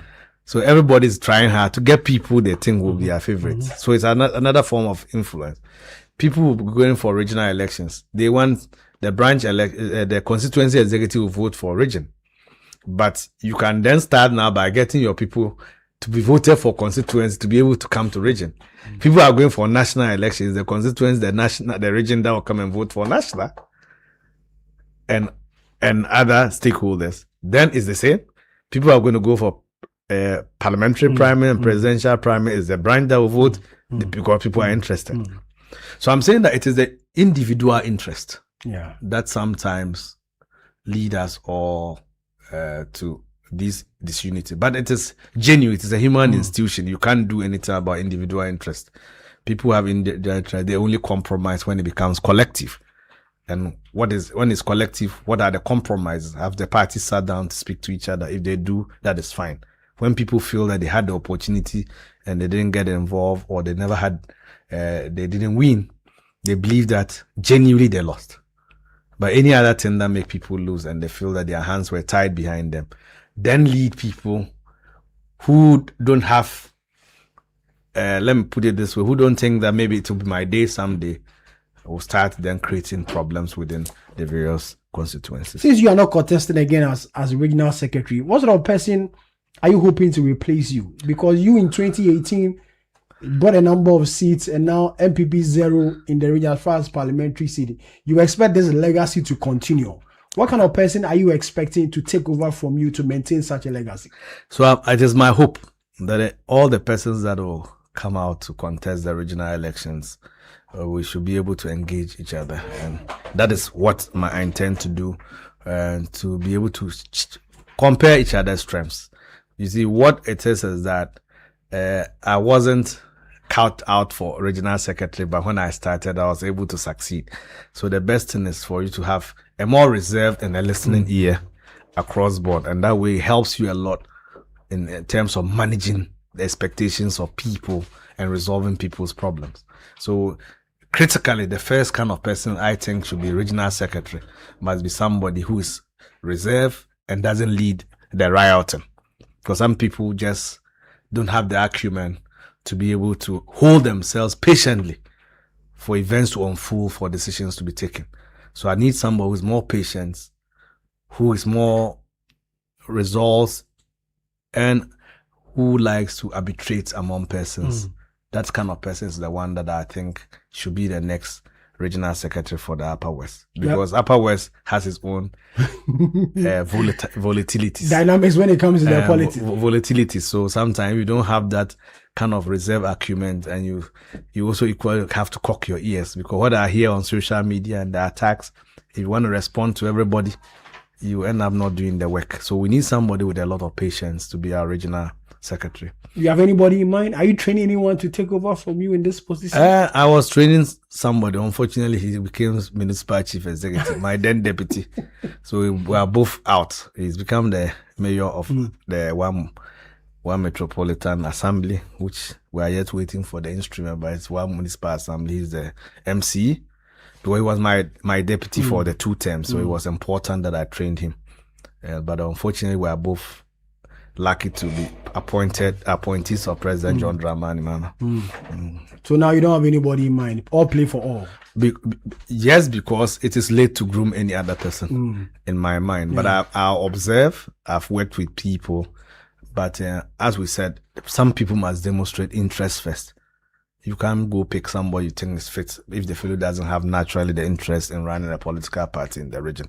So we have to wait to see persons that will come up, that they intend to vie, they intend to stand, then we know how to groom and then support them. I believe that I worked very closely and well with my regional chairman, and he's going to contest again. So obviously, once I have a regional chairman who will listen to me, I believe that whoever becomes regional secretary will have a cordial relationship if my regional chairman were to be retained as the regional chairman. Your people are listening to you on Tunson 97.3. Tell them something before you go. All that I want to tell them is that we have to work. You can speak to them in your language. To you dem one mambo kan la ka se kar ya mo nimbrika ton to na chakarata kar yin ton ba anaman yela ka titi nyu hinan bona te bibili na nan ta poba na ayran sai ke ja sun kar jaba jawre kanan ton yi ti yela fon anavenka yela fin bibili na robe nan bunjune anan bunyu hin ka ton si ka tor kar jaman ton jan ajansu te ban mi ayra galam se sobula sa pili miren ngwen kan balere gaji angbaran baban kwire abai yela sun ha government yan wane bontin boka community mining yamo agaya district at sewe yue ya bana mboka ya ka time water ke etompa. Okay, summarize in English. In English, I just said that they should help me fight the menace of illicit drug usage, and that together, once we have a strong youth, we should be able to take Upper West to the next level. And also those who are involved in Galamsey, I'm pleading that the raining seasons have started, the pits are collapsing, and that they should ensure that they keep off whilst we go to our districts and register to be part of the community mining policy that is being brought by the government of the Republic of Ghana. Prime Minister, thank you very much for your time. Pleasure, my brother. Thank you very much. Thank you very much for your time. Charles, help me with the name again. Charles Luanga Pozwin. Okay, Esquire. He's the Upper West Regional Minister. Join us today on Eyewitness News. You're still listening to the show. You can join us with your WhatsApp messages. As I mentioned earlier, we bring you Talk Back, where the views and opinions you express on the stories we brought to you tonight will be read out to you. The number to send to 0539 986 996. 0539 986 996. When we come back from the break, we'll go to the USA and touch base with our colleagues there who are gauging the mood ahead of the Black Stars' crucial match against the Three Lions of England in a crucial Group L clash at the FIFA World Cup. Fafa is here to give us an update in the news. Hello again, Fafa. Hi, Sammy. So in other stories, a former secretary of the Interministerial Committee on Illegal Mining, Charles Bisu, has opened up about a 7-year corruption trial, describing the prosecution led by the Office of the Special Prosecutor as a painful ordeal that has taken a significant toll on his life, including the loss of his mother. In an open letter addressed to the Special Prosecutor, Charles Bisu called for the continuation of the trial and firmly rejected any suggestion of a nolli prosequi. Here are excerpts from the letter. My case concerns an allegation involving 20,000 cedis. I have never argued that it should not be prosecuted because of the amount involved. Whether an allegation concerns 20,000 cedis or 20 million cedis, the law must apply equally. Every allegation deserves to be investigated and, where appropriate, prosecuted.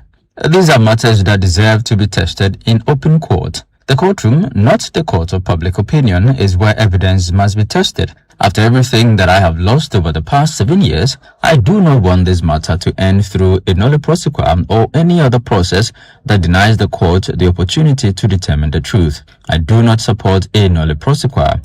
I want the trial to continue. If the prosecution has evidence, let it present it. If the defense has evidence, let it challenge the prosecution case. If I unlawfully accepted even one cedi, let the court convict me. If I did not, let the court acquit me. I stepped aside voluntarily. I submitted myself to every investigation. I honored every invitation. I have waited 7 years. Let the court hear the evidence. Let the court determine the truth. Let the trial continue. Well, those were excerpts of an open letter from a former secretary to the Interministerial Committee on Illegal Mining, Charles Bissio, addressed to the special prosecutor. Now, the Ministry of the Interior has announced the revocation of all existing firearm licenses nationwide effective today, requiring all gun owners to reapply under a new licensing regime.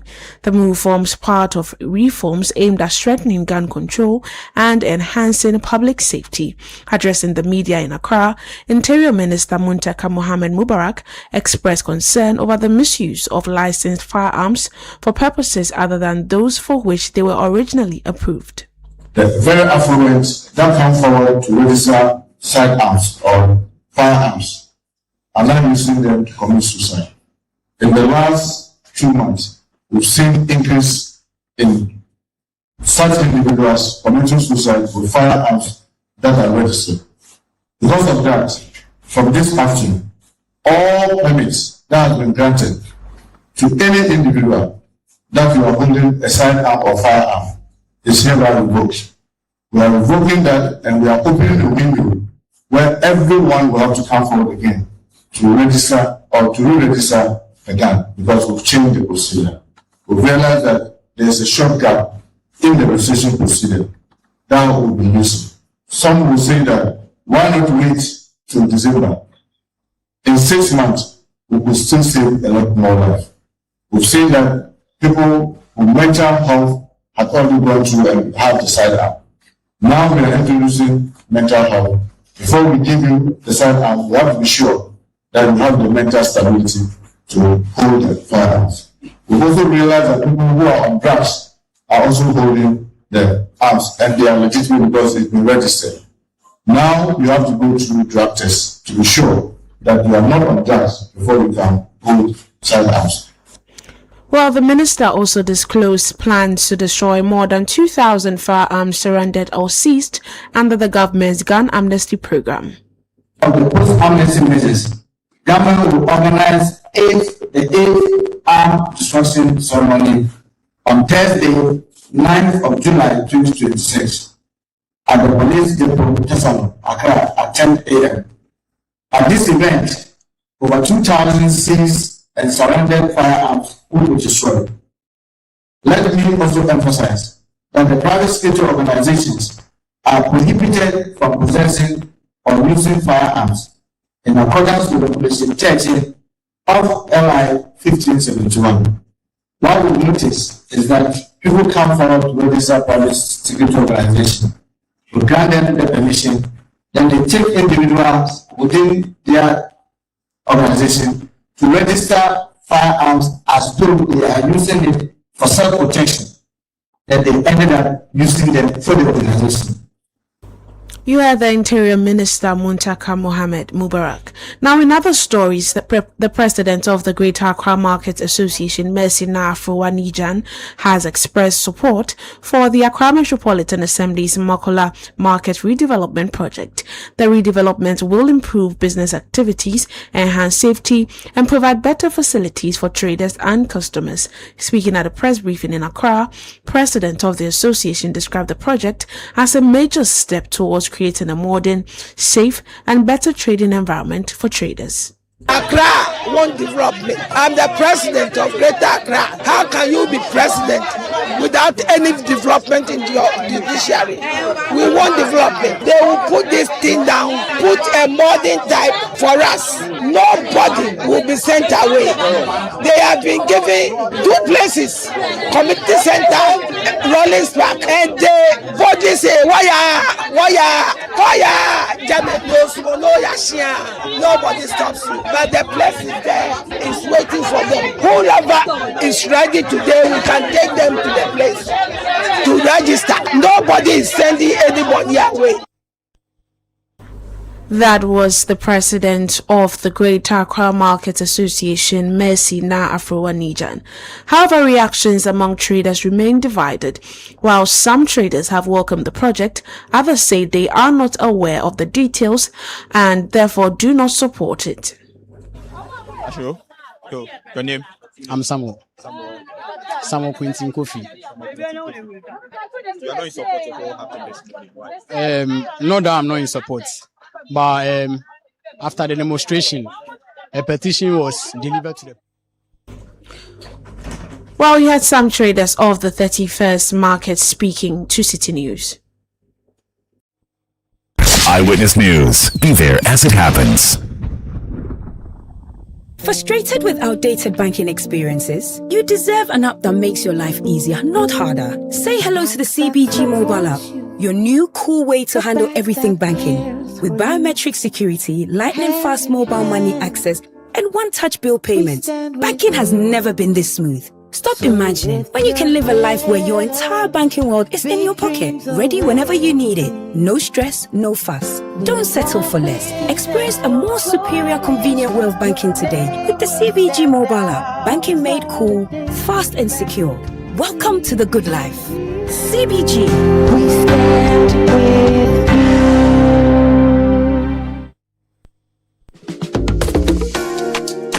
Eno, you know what our father left us when he died? Debts? He left us land, Eno. But Nanayo said the land is his. The court said come back in 2031. Hey, that's not an inheritance. That's a curse, brother. Real Ejapade doesn't come with disputes. At Devtraco Woodlands, a 592-acre master plan gated city in Dawenya, your inheritance is waiting. Don't leave your children a court case. Leave them Devtraco Woodlands, the Ejapade they'll be proud of. Visit woodlands.devtracogroup.com. Call or WhatsApp us today on 0208 732 302. Kofi, I think we need to call them. Devtraco Woodlands, where your roots run deep.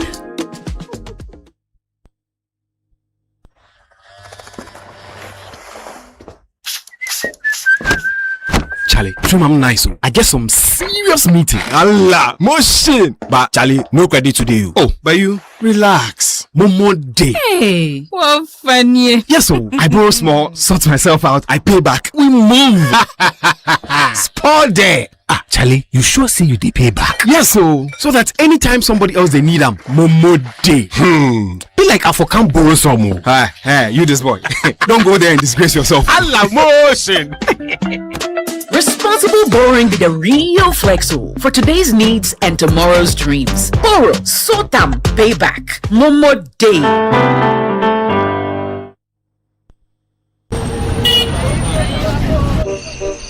Everybody they sell, but your shop they empty. Where's my report? Bro, month no end yet too. But see, your pocket stop they take.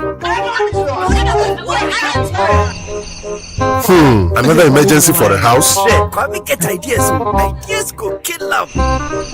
Another idea, another mark time. No capital to start.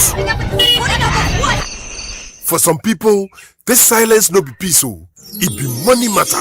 With bills, there's no need for silence. From my emergency loans to salary loans to working capital loans and startup loans, Bills has you covered. Apply with your Ghana card today. Call 0596 920 833 or 0302 200 390. Bills, financing your needs. T's and C's apply. Eyewitness News. Be there as it happens. You're welcome back. You're still listening to Eyewitness News, coming to you live from our studios here in Accra. You can join the conversation with your WhatsApp messages. The number to send to 0539 986 996, 0539 986 996. Let's talk football now, because tonight the Black Stars of Ghana will face England in a crucial Group L match in the FIFA World Cup. Let's get some perspective on this clash and speak to Nana Ajiman. He's a sports analyst, to get his views and take on this particular match. Nana, good evening. Thank you very much for your time. Your expectation tonight. First of all, good evening to you and good evening to your listeners. My expectations for tonight, I expect a thriller, a classic. England v Ghana. I was at Wembley in 2011 when we played that 1-1 draw where Jan got the equaliser in the dying minutes. I can assure you it's going to be different. Much, much different. On paper, of course, England are way above us. There's no two ways about that. And we're playing catch-up. But I think that for what we have right now, we have enough to threaten England significantly. And if we position ourselves well, it could lead to an upset. However, when I check how everything has happened, we haven't had good preparations. The friendly that we played against Wales, our coach wasn't there, our newly appointed coach wasn't there. So in fact, when we faced Panama, that was the first time he'd seen the Stars play live. Today will be his second game. I'm sure there's been a lot of tweaking going on. I would play the same team that finished the game against Panama. I wouldn't make any changes, but I don't think that that's going to be the case. I think he may make some changes, like including Thomas Partey, for example, and maintaining Jordan Ayew. I wouldn't do that, but I'm not the coach. I'm just providing an opinion. I think it's going to be a cracker. I would love us to win. We would all love us to win.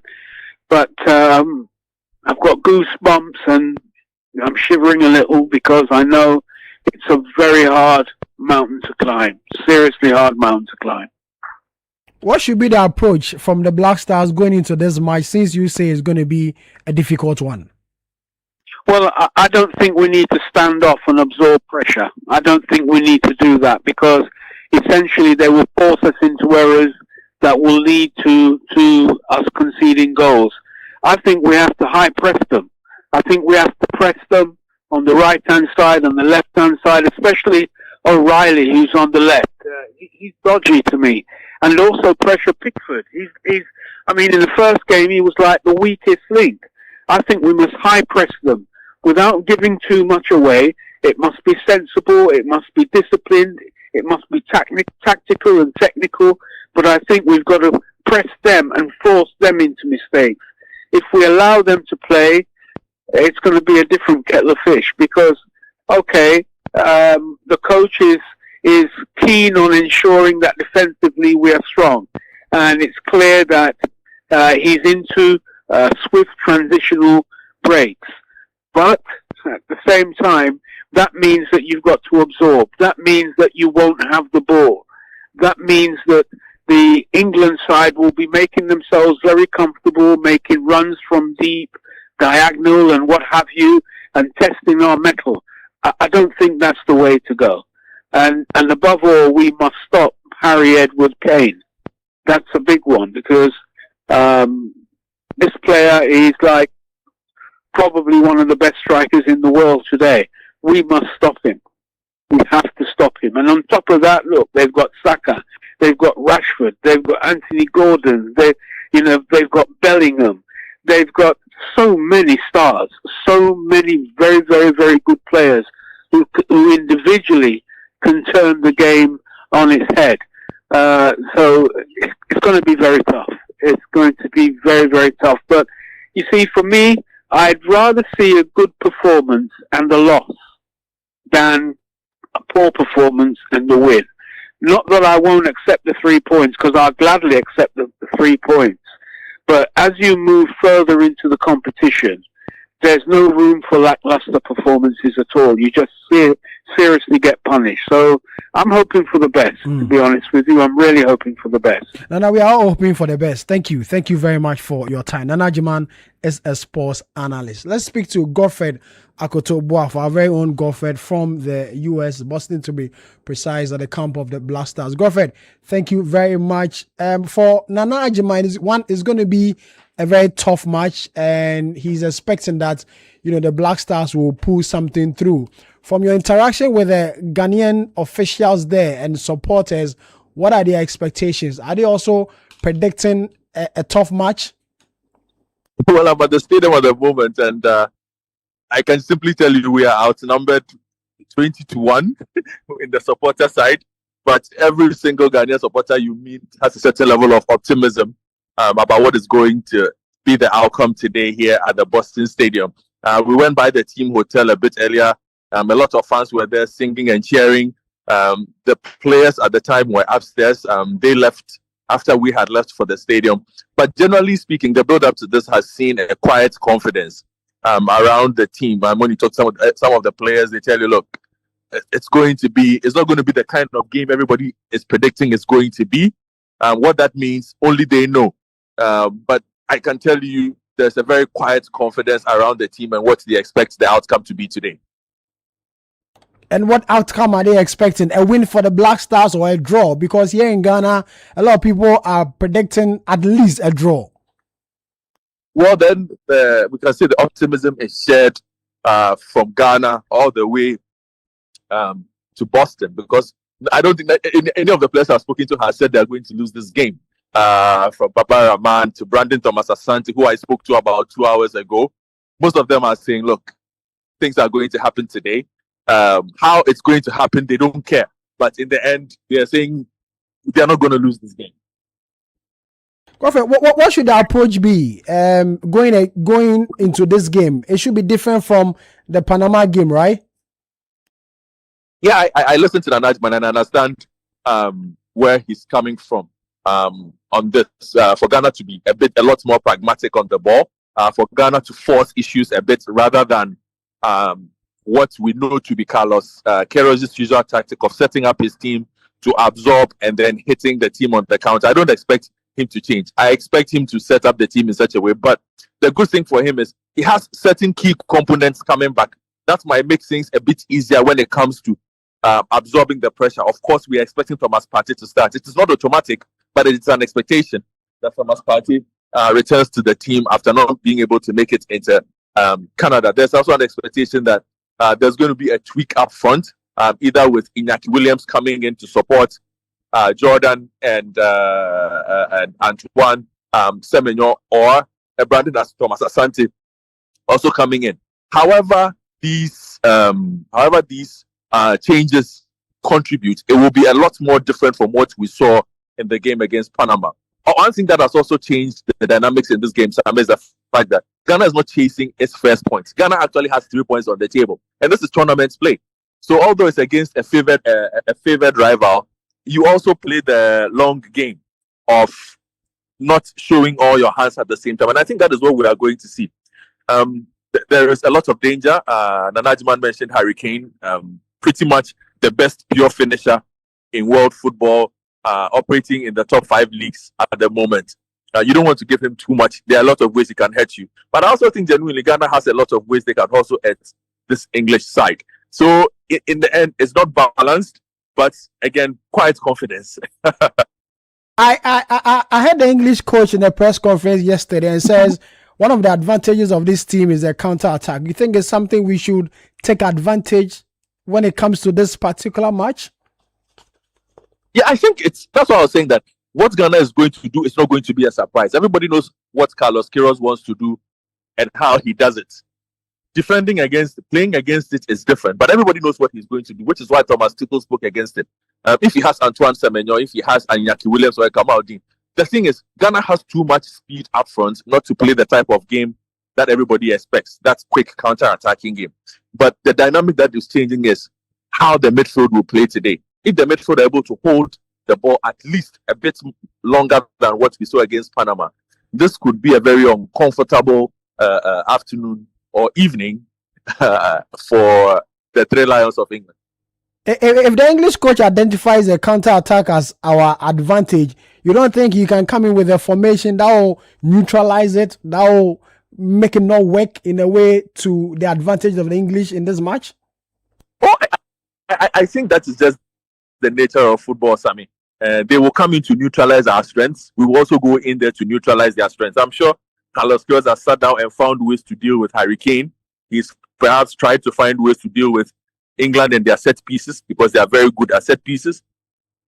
He will try and find ways to stop because England are also very quick. Ghana is not the only team that is quick. England has Anthony Gordon. They have Noni Madueke. They have Marcus Rashford. They are not a slow team. So it's not, the speed is not just on one side. So both teams will look to cancel each other out. The number 12 person on the pitch is always the supporters. And as you mentioned earlier, this is, where we don't have a lot of our supporters. You say 20 in one. You think this will be to our disadvantage in any way? Not necessarily, because here's the thing. This is an 80,000 plus stadium in a city that is called, in a state that is, in an area that is called New England. So automatically, they were always going to our numbers. But that's the thing. This area is also home to the largest concentration of Ghanaians anywhere in the United States. And there are a lot of Ghanaians here. So the 20-1, yeah. If there are 50,000 English supporters out there today, there will be about 15,000 Ghanaians out there. I think they will make their voices heard. So either way, when our players look up, they will see the red, gold, green. They will hear the red, gold, green. They will hear the Jama. They will hear the Soluku. They will hear the sounds of Ghana. Will the inclusion of Thomas Partey in this match be a morale booster for the players and for the technical bench as well? Oh, of course. I mean, a player of his experience and talent, and especially because of his profile, what Partey knows how to do is control the tempo of the game. When to play quick, when to play slow. He's able to anticipate where problems will be, so he sniffs them out before the actual problems. You don't mess with that kind of experience. So him coming in will just be that important for us. Your prediction before you go, Goffert. I think this ends in a draw. 1-1, 0-0, 2-2, 3-3. I'll go for a 1-1, yes. You go for a 1-1? Yes. Thank you. Thank you very much for your time. Goffert, our man in the United States of America, where tonight the Black Stars of Ghana at 8 p.m. will play the Three Lions of England in that crucial Group L World Cup clash, which will take place at 8 p.m. At Boston. And Channel 1 Television will bring you live telecast of the match between the Black Stars of Ghana and England. And the lineup for tonight's game, we are told, is out. So in post will be Benjamin Asare. Gideon Mensah is in there. We also have Ajete, and so I give you the full lineup. The online editor for Citi FM, Kwabena Wilson, is here to give us this news. Kwabena, tell us. So I know Benjamin Asare is in there as keeping the post. So the coach has made some few changes to the team. He's brought in Benjamin Asare. Of course, Atizigi got injured in the last game, so Benjamin Asare replaced him in the second half. He's starting today. You have Marvin Senaya at right back, Jonas Ajete and Jerome Opoku. They play central defense, and then you have Gideon Mensah on the left hand side of defense. Kwesi Sibo comes in. He starts the game this time around. So Suleiman, Kamaladin Suleimana is out. Sibo comes in. Thomas Partey returns to the middle of the pitch. Okay. So we have Sibo, Partey, and then Caleb Yuenchi. So they form the three-man midfield. And then we have Inaki Williams, who also comes in for Enes Nyama and Jordan Ayew, supported by Antoine Semenyo. So it's basically a 4-3-3 formation. I think the midfield is good. There's power in the midfield. We have a lot of strength there. And I think there's power in the forward as well. Well, yes, with a lot of speed with Inaki in there, and then Antoine Semenyo. This English team is a team that Antoine has played against almost all of them for a very long time, so it shouldn't be a problem for them. It's a very experienced team that we've put out. I think this is the best lineup that we can even put out. I was expecting Thomas Asante to start, but I mean the coach has his own plan. For the English team, they have Jordan Pickford, the guy from Everton. You have Richard James, the Chelsea captain. You have Ezri Konsa, who plays for Aston Villa, McGuehi, Man City. So you have a reunion of McGuehi and Semenyo there. I mean, both of them moved to Man City together in January. So you have McGuehi, you have Jet Spence, who is from Tottenham. You have Elliot Anderson, who is there's a lot of speculation about him moving to Man City this season as well in the coming season. You have Declan Rice. Yeah. So Elliot Anderson is in midfield with Declan Rice. You have Noni Madueke on the right hand side of the attack. You have Jude Bellingham, Anthony Gordon, and then the goal scorer himself, Harry Kane. So that they are set up in the 4-2-3-1 formation, and we are set up in more like a 4-3-3 formation. So that's the lineup for Kobla. Thank you very much. Kobla Wilson, online editor, Citi FM, in there. Nathalie Nete is here with the latest in the world of business. Nathalie, hi. Hi, Sammy. What's in business? We are bringing you Channel 1 TV Market Barometer. Yesterday, we started with household and food staples market. Today, we are doing protein and fresh produce. And for most of what we have monitored so far for the month of June, we are saying that prices have eased. Cabbage experienced the biggest drop with about 30%, followed by garden eggs, carrots, chicken, and beef. So give us the details. Okay. Now let's get straight to it. And cabbage prices have led a broad easing in the protein and fresh produce basket for June 2026, as most food items recorded declines compared to May. That's according to the latest Channel 1 TV Market Price Barometer.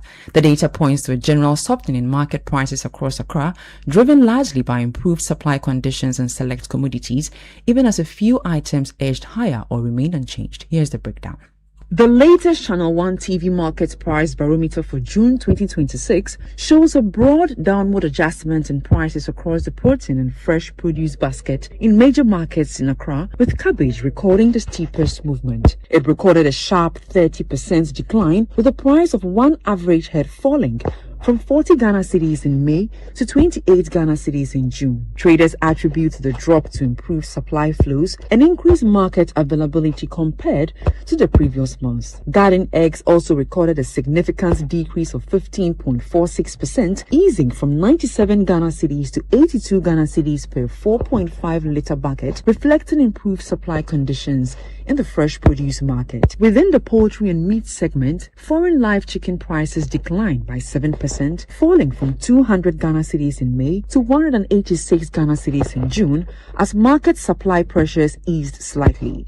Beef with bones recorded a marginal decline of 2.5%, moving from 80 Ghana cedis per kilogram to 78 Ghana cedis, while goat meat also dipped by 2% from 98 Ghana cedis to 96 Ghana cedis per kilogram. Carrot prices eased by 8.7%, falling from 23 Ghana cedis to 21 Ghana cedis for 4 average-sized pieces. Fresh tilapia, however, moved in the opposite direction, recording a 3% increase from 100 Ghana cedis to 103 Ghana cedis for 4 average-sized pieces, as traders cite intermittent supply disruptions and rising handling costs. Green pepper prices remained unchanged at 10 Ghana cedis for 5 average-sized pieces, while oranges also held steady at 2 Ghana cedis per small piece. This reflects stable supply conditions in these categories. Overall, the June 2026 data from the Channel 1 TV Market Price Barometer points to a broad easing in food prices across Accra's major markets, although isolated increases in stable prices suggest an even recovery in supply conditions across the basket. That was data compiled by the Channel 1 TV Research Desk and the Channel 1 Market Price Barometer tracking price movements across Accra. Now, the National Petroleum Authority has assured that they will continue to undertake proactive planning and strategic supply management to ensure Ghana maintains uninterrupted availability of petroleum products. The assurance comes amid recent volatility in the crude oil market following escalating geopolitical tensions involving Iran, Israel, and the United States. Speaking on Time with NPA Director of Economic Regulation Regulation and Planning at the MP, Abbas Tasunti, that the regulator will continue to implement effective petroleum supply and distribution strategies. Usually in moments like this, every country's priority is to ensure an uninterrupted supply of petroleum products to their country. We saw some countries around the world rationing fuels. We saw queues at some pumps in some countries. Fortunately for us as a country, through our steady and efficient planning, we've not had such strategies. We've also seen our domestic refinery production consistently going up, especially from the Central Oil Refinery. We have the Thermal Oil Refinery also coming on board very soon. And so the country has not had any shortages at the pumps. And this is something that we'll say that Ghana has done very well throughout the crisis. Even though the war has not ended, we know that the uncertainty is still on the world market. We are going to continue to plan very efficiently to ensure that the country does not run out of petroleum products. Ensuring uninterrupted supply of petroleum products is one of the core mandates of the authority. And this is one that we are committed to delivering to ensure that the country's economy is powerful. Abbas Ibrahim Tasunti is the Director of Economic Regulation and Planning at the National Petroleum Authority. Now, domestic tourism activity gathered momentum in 2025 with more than 1.7 million visits recorded across 55 tourist sites nationwide. This according to the 2025 tourism report released by the Ghana Tourism Authority. Here is more. The latest 2025 tourism report also points to rising private sector confidence, with the number of licensed tourism enterprises increasing to 7,109 in 2025 from 6,702 in 2024, reflecting continued expansion across accommodation, travel services, and tourism-related businesses. International arrivals also recorded growth during the period. Ghana welcomed 1,306,962 international tourists in 2025, up from the 1,288,804 arrivals in 2024, representing a 1.4% increase year-on-year. The figures suggest that while international tourism remains important, domestic travel is increasingly emerging as the stabilizing force for the industry, creating demand for hospitality, transport, entertainment, and visitor services throughout the year. The report further highlighted activity within cruise tourism and organized travel segment, with 18 cruise ship calls and 5,488 passengers arriving through the port of Takoradi and Tema. For policymakers and investors, the emerging story from the report is not simply about attracting more visitors, but strengthening tourism consumption within the domestic market while expanding enterprise capacity to support future growth. That was a Business Desk report. Now, Chief Commercial and Operations Officer at Mobile Money Fintech Limited, Abdul Razak Isaka Ali, has called for greater collaboration among financial institutions and fintech companies to strengthen public education and reduce digital fraud as Ghana's cashlight economy expands. Speaking in the Citi Business Festival Honor Series, he said protecting consumers is a shared responsibility that requires sustained awareness campaigns across the financial ecosystem. We are on a digital journey, and because it's a new journey for a lot of Ghanaians, people don't necessarily understand the full scope of what it means, right? And how they can protect themselves. Yeah. So as industry players, we have to take that onus to do that education. Yeah. Right? We are bringing the technology. We are taking the people on that journey of technology. So we have to. It's our responsibility, right? I mean, yes, ultimately the customer also has to learn. They have to listen and try to protect themselves, but we have to make sure the education and the knowledge is available for them to even learn. So a lot of the time, the fraudsters play on, how do you call it? There's a few things they play on. One of them is urgency. So a lot of the time people would call it like, it's urgent. Like, they play on certain parts of the human psyche, right? One of them is urgency. One of them is, the desire to make a quick buck, right? The desire to make something, like you want something. So they have different tricks that they play, based on, again, playing on the human nature, right? So a lot of the time, that's what they'll do. And they'll play around that to try and get you to actually compromise yourself. That was the Chief Commercial and Operations Officer at Mobile Money Fintech Limited, Abdul Razak Isaac Ali.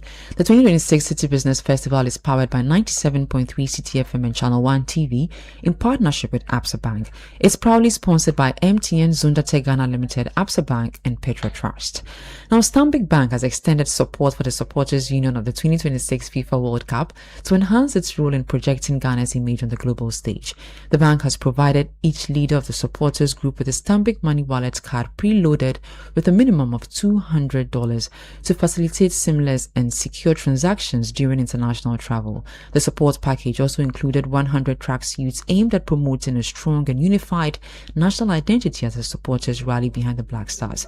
Head of Strategy and Enablement at Stanbic Bank, Darwin Muriku, says the gesture reflects the bank's commitment to empowering Ghanaians.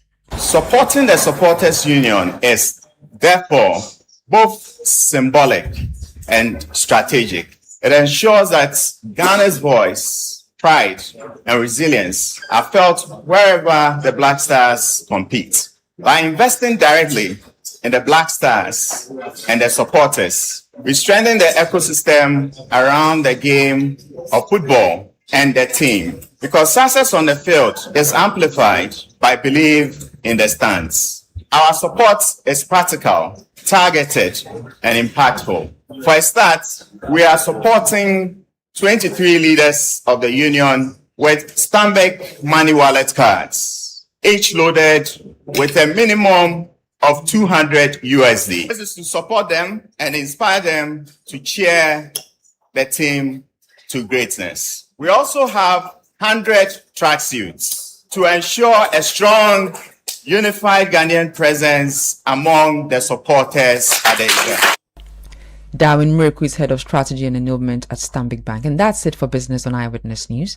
Back to you, Samuel. Thank you very much, Yateli. This is Eyewitness News coming to you live from our studios here in Accra. It's now time for Talk Back, where we bring you the views and opinions you express on the stories we brought to you so far. We'll go for a quick break. When we come back, we'll read your messages. Eyewitness News. Be there as it happens.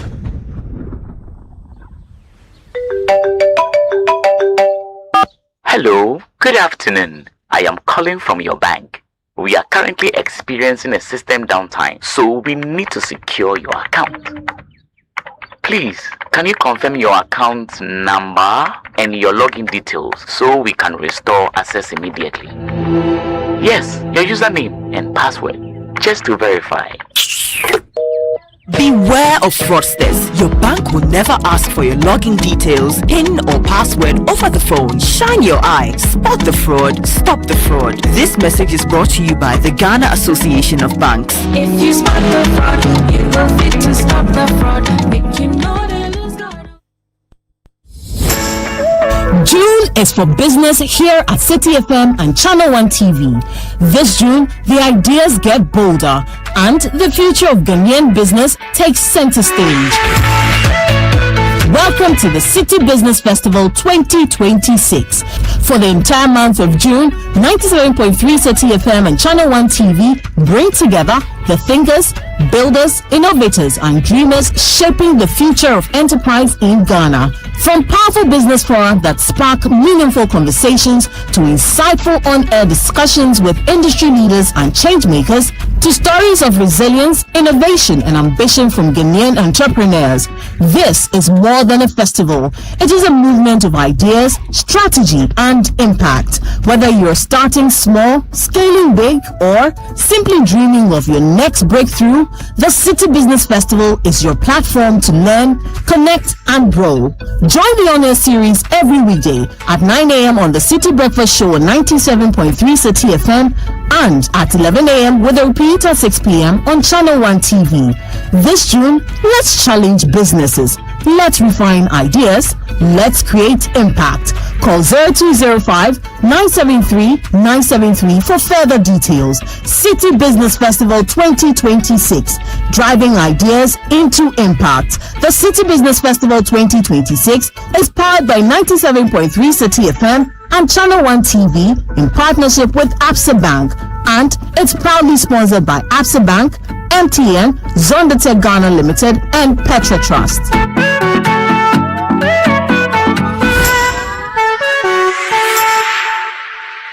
Where do your hopes and dreams take flight? The money you've earned, the future shining bright. At Petra, we're not just here for your retirement plan. We are here for the life you've imagined and then some. From your child's education to your dream home's door, we'll help you achieve what you're striving for.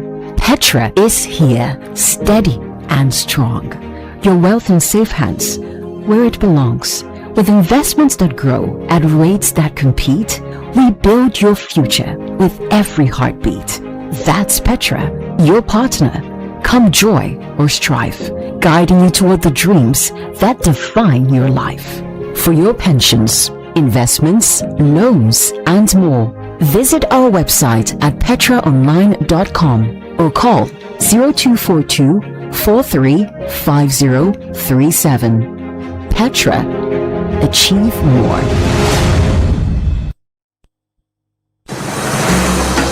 Upper East Rising, Pale Framework 2026 to 2035, prosperity through enterprise, agriculture, resilience, and livelihoods. The future begins now. For generations, the Upper East region has been rich in culture, agriculture, enterprise, and human potential. Today, a new chapter begins. Join industry leaders, policymakers, development partners, investors, and innovators as we unveil a bold 10-year development framework designed to unlock billions in investment opportunities, create sustainable jobs, transform agriculture, strengthen local industries, and improve livelihoods across all 15 districts of the Upper East region. The date is June 29 to July 1, 2026. The venue is Desert Pastures Auditorium in Bolgatanga. The time, 9 a.m. prompt. Pearl, building prosperity from our strength. Pearl, building the Upper East we deserve. This forum is under the auspices of the Upper East Regional Coordinating Council,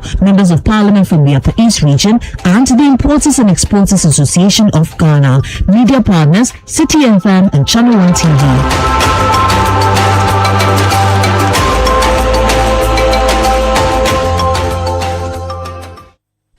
Hey, Charlie, these days there are Azan everywhere, and GCB Bank is on the alert to protect your money. So be vigilant.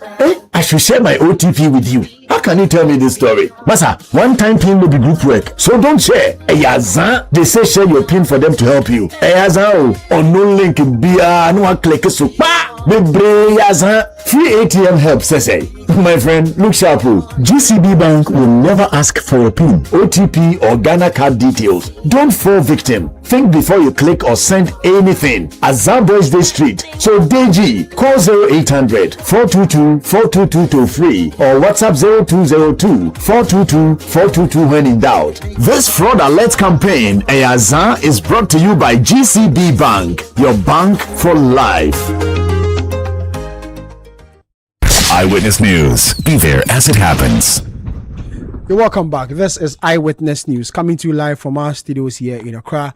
It's now time for Talk Back, where we bring you the views and opinions you express on the various stories we brought to you tonight on Eyewitness News. Majority of them centered on the Black Stars match against England today. The first one from Richmond in Teshi says, my full support for Ghana Black Stars 2-1 against England. Another one from Ni in Tema says, I support the Black Stars of Ghana. Tonight, we are going to win against England. We will show them Pepe. Nana in Adenta says, I expect some changes to be made in the Black Stars tonight. I expect the coach to bench Dede Ayew and start Inaki Williams. And we expect him to score the goals. Unfortunately, Jordan Ayew is starting the game tonight. Hamdin says, the Black Stars all the way. I'm very confident that tonight they will make the entire country proud and will win this all-important match.